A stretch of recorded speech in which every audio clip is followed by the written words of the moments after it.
she said he wasn't there. Him and Kirk and Charles, because those I can say their names, they don't mind. Him and Kirk and Charles disappeared and they weren't there. That's my dream.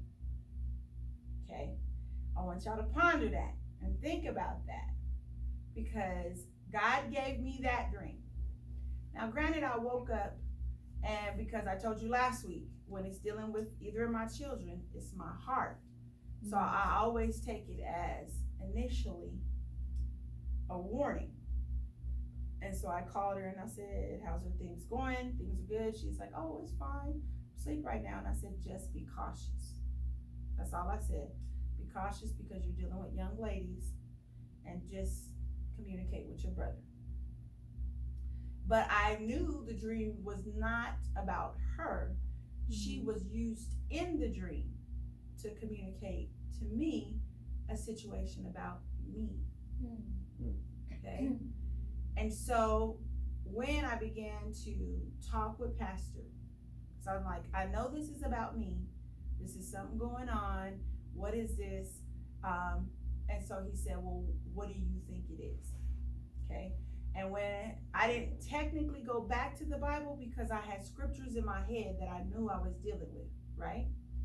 And so the first thing I said was that it was an antagonizing spirit, something antagonizing me. I want to fight. I want to do this. And I said that I know with the situation that Pastor and I are in right now, there's a particular young lady that I want to beat down. And I said, I feel like God is talking to me about that situation and how if I do that, the ladies that I sit one-on-one with and that actually I disciple will not receive me anymore. And I knew that it was about me because Tierra called me. So God was speaking to me. And so then I told Pastor, I said that Tierra was the person used because that's my heart. So this is something, the heart is deceitful and wicked, that is hidden in my heart to want to do. Not that I do it, but it's hidden in there. And so it scares me that this could come out. And so I received it as a warning. So then what Pastor began to interpret, okay, was he said, I think you're looking at it in a future sense, but I think you need to also look at it in a present sense. And I said, what do you mean? He said, well, what did the antagonizing people, what was it? I said, well, there were 3 guys that were missing. There were 3 girls that were being mentored, and there were 3 girls that were antagonizing. So that number 3, what does it mean? Well, we know 3 means that it's something to do with the Father, the Son, and the Holy Spirit, okay? So in this particular way, it would be the will, the word, and the spirit. The desire, will, word, and desire, okay? That you're battling. And he said, I see it as fear. And I said, what? He said, you immediately run to a warning, but God is actually giving instruction. Do not be afraid that you feel this because I got this. And I said, well, what do you mean? He said, you specifically asked in the dream, where's your brother? Why did you ask that? I said, because I knew if her brother was there, that fight would not have happened. He would have stepped in the middle and it would have been prevented. And he said, that sounds like a struggle with God, feeling like God has left you and is not protecting you. So your root cause of your dream is you have fear issues of what God is taking you through. And he said the antagonizing wasn't a person, it was multiple, which would make it seem like, and I told him this, I said, like, everything is coming against me. I'm mad about everything. But yet I'm still supposed to minister and teach while doing this. That's the present interpretation. But I immediately saw the future interpretation. So you see how a dream can be both ways. It incorporates future, warning, current, instruction, and it all had revelation though. But that dream was about me, but it involved other people. Okay? How can you say that, Taya? How can you do that? Let's go to Genesis 20, verses 3 through 7. This is a dream of Abimelech. And I want you guys to keep in mind, is it a warning, is it an instruction, or is it revelation? Okay? Abimelech. Genesis 20, 3 through 7. You guys there?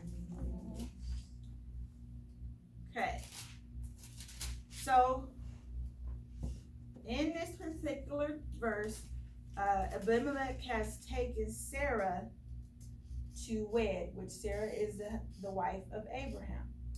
So verse 3, but God came to Abimelech in a dream by night and said to him, you are about to die because of the woman you have taken, for she is a married woman.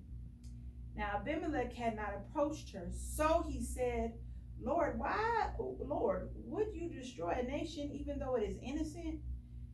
Didn't he himself say to me, she is my sister, and she herself said, he is my brother? I did this with a clear conscience and clean hands. Then God said to him in the dream, yes, I know that you did this with a clear conscience. I have also kept you from sinning against me. Therefore, I have not let you touch her. Now return the man's wife, for he is a prophet, and he will pray for you, and you will live. But if you do not return her, know that you will certainly die, you and all who are yours. And early in the morning, Abimelech got up and called his servants together and personally told them these things, and the men were terrified. Okay, so this is confirmation of what? Abimelech is a what? Prophet. No, no, he's a king of another nation. Sorry, I went again. Sorry. So this confirmation of what? That dreams when God is speaking is not just to believers, because he's talking to Abimelech. Okay? Now, was there anything in particular that stuck out to you? The conversation. He had a conversation in his dream. So it tells you that you can actually be talking to God in your dream while you sleep. It does not have to be, it doesn't have to be one-sided. It can be two-sided, right? Mm-hmm. And God answered him back. Like, nah, bruh. Nah, I've kept you from doing this. Now you need to do this because I'm letting you know. So what type of dream was this? A warning. It was a warning. But it was also what? Revelation.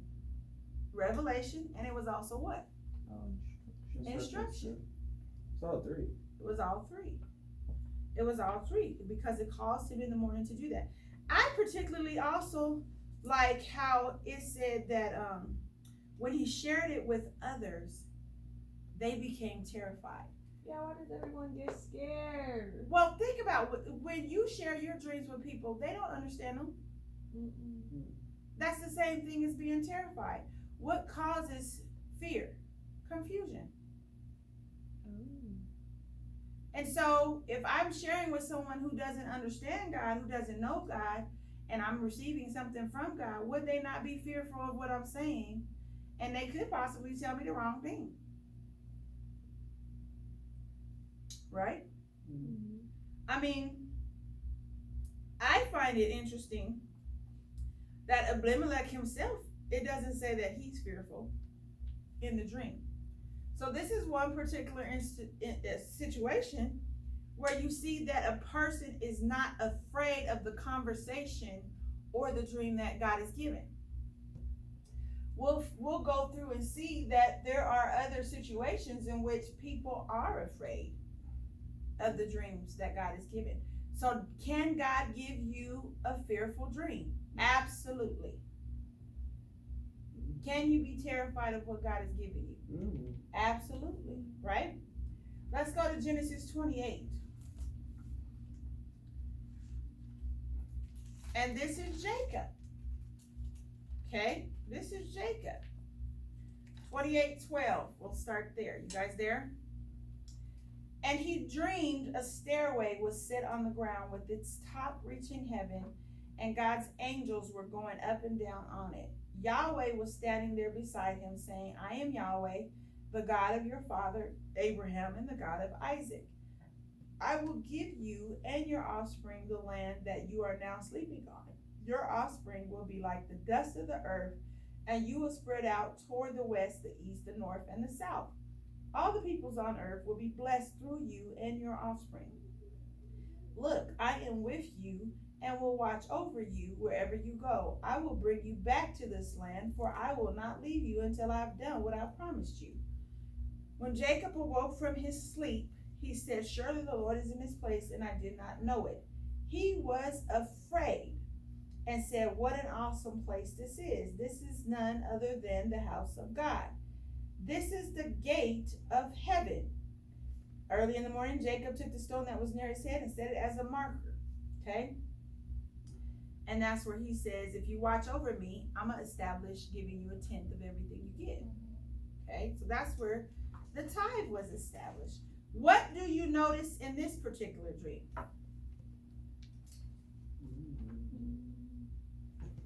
Stairway to heaven. Always tells me. Don't know. Me too. That's Sorry. what I thought. The first thing that's spoken of. So this has some symbolism in it, right? So this will tell you that there are certain dreams that do require interpretation, and there's some dreams that don't. Did Abimelech need an interpreter? Mm-mm. He spoke directly to him, right? Mm. Does Jacob need an interpreter? Mm-mm. Okay, so this would tell you it's not a complex, these are not complex dreams. When there are complex dreams, you need interpretation of the dream, because there can be multiple symbolisms, there could be multiple messages, multiple promises, there could be different things spoken within and interwoven, and so it can require interpretation. Some simple dreams can require interpretation as well, okay? But Abimelech's was a simple message, okay? Jacob's here, was message. Jacob's here is simple. It's a little more complex than Abimelech's because there's a symbol, okay? And you guys hinted on what the symbol was. There was a stairway set on the ground. So there's a stairway, okay? What does this stairway represent? Mm.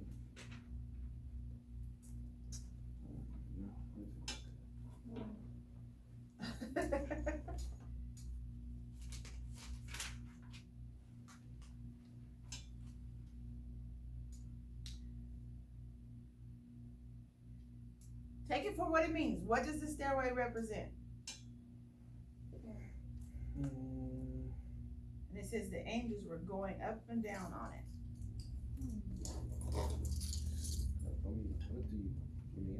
What do you say to that? You can't, because it means exactly what it's saying. Right. Oh. The first thing is establishing is there is a heaven, Mhm. and that we are not in that heaven.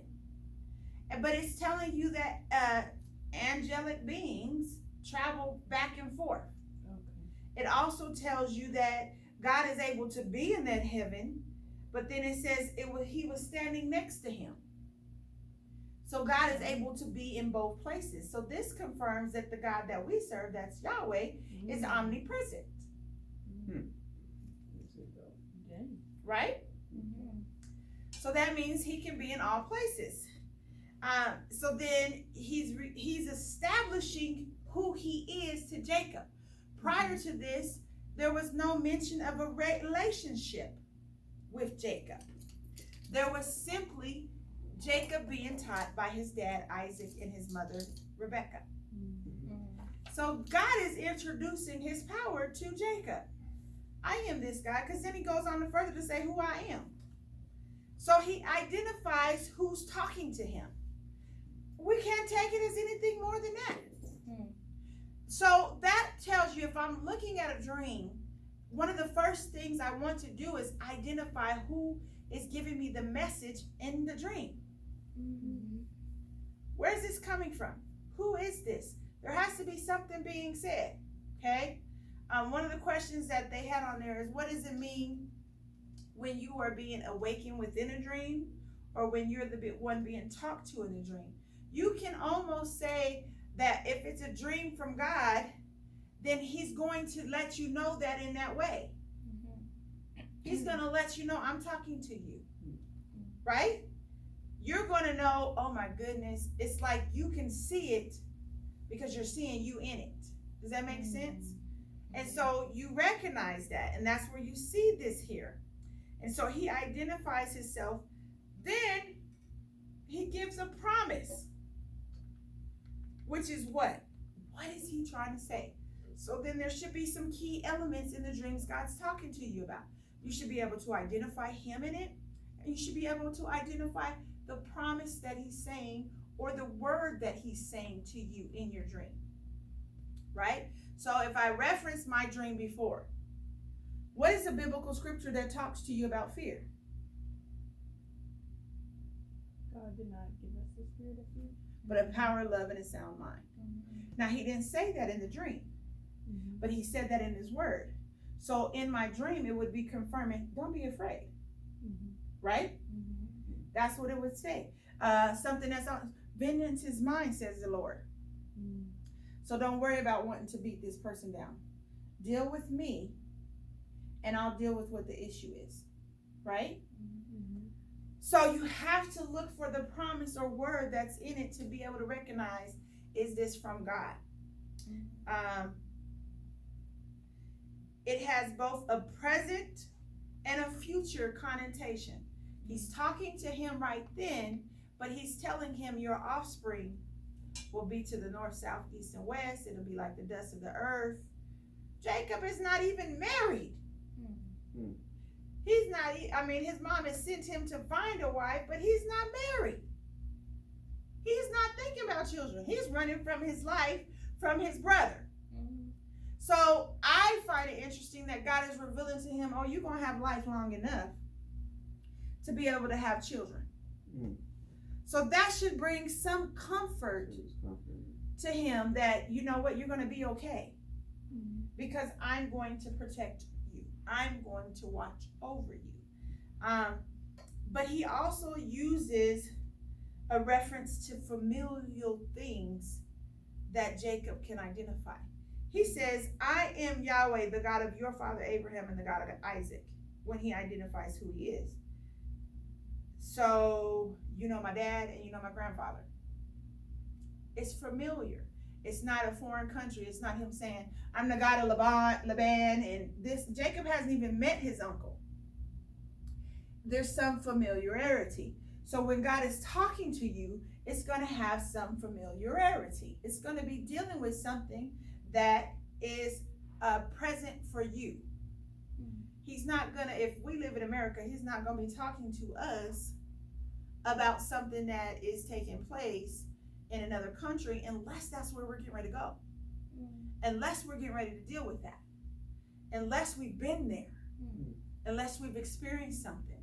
I have never been to Asia. Okay? He's not going to talk to me about Asia, but he may talk to Tiara about Asia. Because she's visited it, right? He, like I said, he identifies himself. One of the things that we overlook is God is very specific in this dream to Jacob. He is not vague at all. We take the vagueness of dreams to be like, oh yeah, we could do it this way. No, if I'm talking to Lexi, I'm not vague with I'm talking to Lexi. I'm specific.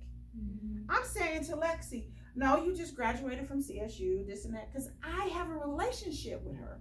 I know. And if God truly knows all things, then he should be able to identify those things to be specific with you.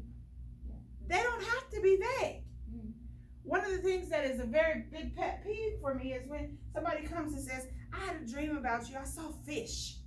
What the heck? So I think that means that you're going to give birth to something. I don't know. And I don't know. What?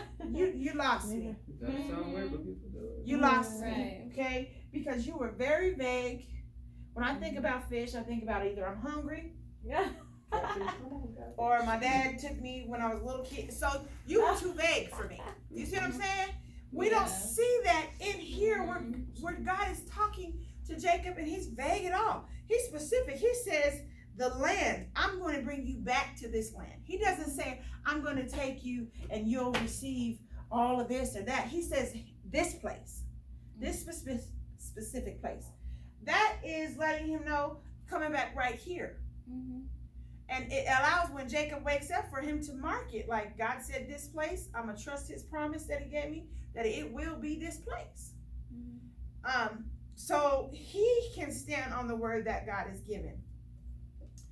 Okay, he also gives comparison that Jacob can relate to. When Jacob fell asleep, he put the stone under his head and he laid asleep on the dirt. So when God says that your offspring will number the dust of the land, right? Mm-hmm. He's referencing even right then for the dust, man. You know how much dust is down here? What are you saying? Mm-hmm. So he's telling him it's going to be more than you can see. But at the same time, it's specific because they're going to come back here. Mm-hmm. And so we have to keep that in mind when we are talking about God and the dreams that he gives us. Do you have any questions on that? Any questions? Okay. Are there examples of like complex dreams in the Bible? Yes, and we're going to get to some of those. For example, one that people have difficulty understanding is Daniel's, because Daniel is one that actually fell asleep, woke up, had a vision, then went into a paralysis of trance to see all of this, and it's very complex because there's a lot of symbolism to register a lot of different things. That was considered a complex dream. Pharaoh of Egypt receives a complex dream, which is why he needs an interpreter, which is Joseph. Mm-hmm. Nebuchadnezzar's dreams are complex, which is why he needs Daniel to interpret them. So those are some particular ones that are more complex. That's why they need interpretation. For the most part, those are the only ones that require interpretation. Because it's also where you see someone coming outside to say, here's what God is saying, because God was saying something specific to a non-believer that could not. Most of the non-believers are like Abimelech's. Like you even have Balaam, who receives conversation and vision from God. And so a lot of time, the vision is just a message to a false prophet or something. Mm-hmm. Okay? Okay, so the things that I wanted you to look at, your to-do list for this week is write down your dream. I want you to write down your dream, okay? And I want you to be able to come ready to discuss any dreams that you might have.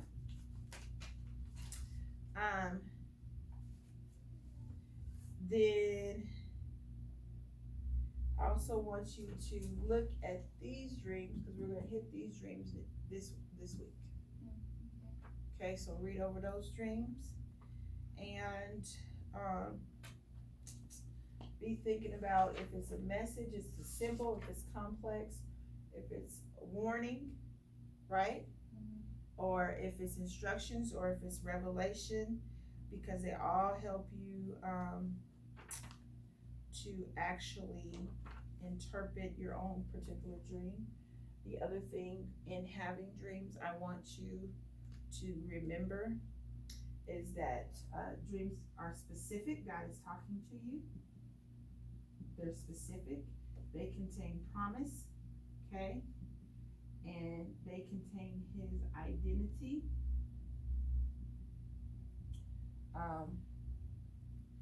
They are both about the present and the future.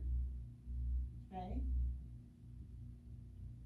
And also that,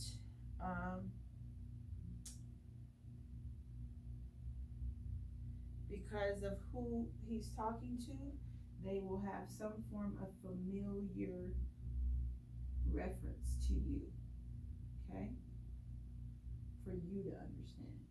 So as you're having, okay, identity of God, promise of God, right? And specific to his word. Okay? Those things,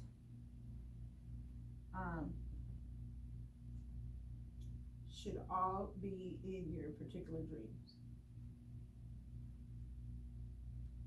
So that you can understand them. Okay?